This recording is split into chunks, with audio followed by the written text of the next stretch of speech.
Welcome to लुकमानी दवाखाना ज़िला Moradabad UP से। मैं आपका दोस्त हकीम कारी नईम अहमद। कैसे हो दोस्तों आज हम तंदुरुस्ती से मुताल्लिक़ आप हजरात की खिदमत में वीडियो नश्र करेंगे कि तंदुरुस्ती क्या चीज़ है। दोस्तों तंदुरुस्ती हज़ार नेमत है। तंदुरुस्ती ही ज़िंदगी और तंदुरुस्ती ही ताकत व मसरत है। तंदुरुस्त आदमी ही ज़िंदगी की नेमतों से हिस्सा पाता है और उनको हासिल करके खुशी और आराम की ज़िंदगी बसर करता है। तंदुरुस्ती के ख़राब हो जाने पर इंसान ज़िंदा ज़रूर रहता है, लेकिन दोस्तों उसकी ये ज़िंदगी बेकार होती है। वो दुनिया की तमाम लज्जतों और दुनिया की तमाम खुशियों मसरतों से महरूम हो जाता है।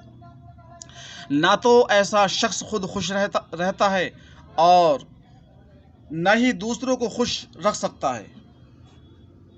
माल दौलत, ज़मीन जायदाद, सल्तनत, औलाद, रिश्तेदार, सब चीज़ उसको रंजीदा, दिल को मसरूर नहीं कर सकती हैं।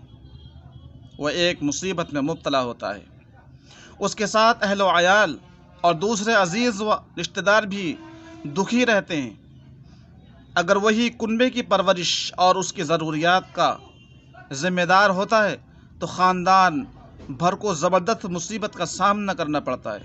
रंजो गम के साथ फाकों तक नौबत पहुँच जाती है। दोस्तों अल्लामा गालिब फरमाते हैं कि तंग दस्ती अगरचे है गालिब, तंग दस्ती अगरचे है गालिब, तंदुरुस्ती हज़ार नेमत है। दोस्तों अगर वही आदमी किसी मुतअद्दी मर्ज़ एक से दूसरे को लगने वाली बीमारी में मुब्तला होता है तो उसकी तीमारदारी करने वाले और उसके पास मिजाज पुरसी के लिए आने वाले भी उस बीमारी में मुब्तला हो जाते हैं। इसी पर बस नहीं दोस्तों, बल्कि उसकी ये मुतअद्दी ये मोहलिक बीमारी महल्ले के दूसरे घरों तक भी पहुंच जाती है। फिर महल्ले से आहिस्ता आहिस्ता फैलकर बस्ती के सैकड़ों आदमियों को बीमार कर सकती है। गरज ये कि तंदुरुस्ती हज़ार नेमत है। दोस्तों तंदुरुस्ती एक खुदा की रहमत है, लेकिन अफसोस है कि इस बेशबहा नेमत की कदर नहीं की जाती, उसकी कुछ अहमियत नहीं समझी जाती, और समझी भी जाती है तो ख्वाहिशात की दिल फरेबी में मुब्तला होकर उसकी हिफाजत से गफलत बरती जाती है। हर शख्स मालो दौलत के कदर व कीमत से वाकिफ़ है। जायदाद, ज़मीन, अमलाक की कदर सबको करना आती है, लेकिन कितने ताज्जुब और अफसोस की बात है कि वो तंदुरुस्ती की कदर नहीं करते, उसको महफूज रखने के उसूल व कवायद को नहीं जानते। रुपया पैसे की हिफाजत के लिए बड़ी बड़ी तिजोरियां होती हैं, उनको कुफ्ल लगाकर रखा जाता है, तिजोरियों में रखा जाता है, और एक एक पैसे को बटुए और जेब में रखकर उनकी हिफाजत करता है। लेकिन जिस तंदुरुस्ती की बदौलत ये हासिल होते हैं, उनकी हिफाजत के लिए कोई तदाबीर इख्तियार नहीं करता है। दोस्तों शहरी लोग तालीम याफ्ता होने की वजह से तंदुरुस्ती की कुछ कदर और कीमत समझने लगे हैं।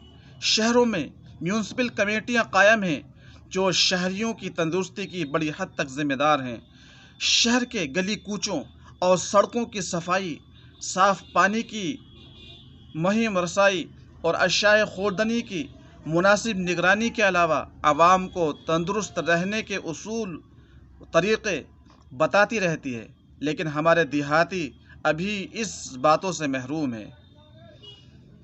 एतराज़ किया जा सकता है कि देहाती लोग तंदुरुस्त रहने के उसूल व कवायद न जानने के बावजूद शहरियों के मुकाबले में ज़्यादा तंदुरुस्त और हट्टे कट्टे नज़र आते हैं, इसलिए उनको इनकी जानने की ज़रूरत ही क्या है। बेशक दोस्तों देहात के कुछ लोग ज़रूर तंदुरुस्त व तवाना होते हैं, लेकिन उनकी तादाद बहुत थोड़ी है, और ये कि वो किसान लोग हैं जो अपने खेतों की खुली साफ शफाफ हवा में मेहनत और मशक्क़त में मुब्तला हो जाते हैं और सादा मुक़व्वी ग़िज़ाएँ दूध, दही, मक्खन, छाछ, गुड़ खाते रहते हैं। वरना ज़्यादातर देहाती जो اپنے تنگ و تاریک گھروں میں کام کرتے ہیں، اپنے تنگ تاریک گھروں میں رہتے ہیں، یا وہ مزدور جو باہر کھلی ہوا میں محنت مزدوری کر کے اپنا پیٹ پالتے ہیں، ان کی تندرستی زیادہ اچھی نہیں ہوتی دوستو۔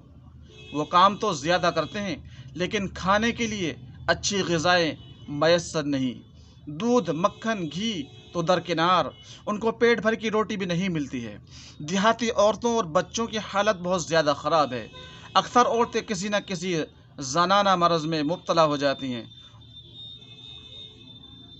ان کو شفایابی کے مرض کے لیے کوئی بھی آسانی میسر نہیں، اس لیے ان کی تمام عمر مصیبت میں ہی کٹتی ہے دوستو۔ یہی حال بچوں کا ہے، بہت سے بچے زچہ خانے میں ہی مر جاتے ہیں۔